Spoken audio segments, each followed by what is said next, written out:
You ask Tiger to solve. This deals with linear equations with one unknown. The final result is m equals -9. Let's solve it step by step. Simplify the expression. Expand the parentheses. Simplify the arithmetic.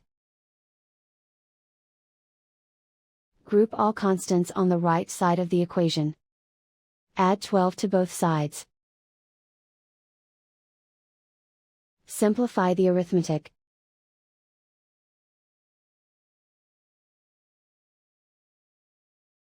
Isolate the m. Divide both sides by -4. Cancel out the negatives. Simplify the fraction. Move the negative sign from the denominator to the numerator. Find the greatest common factor of the numerator and denominator. Factor out and cancel the greatest common factor.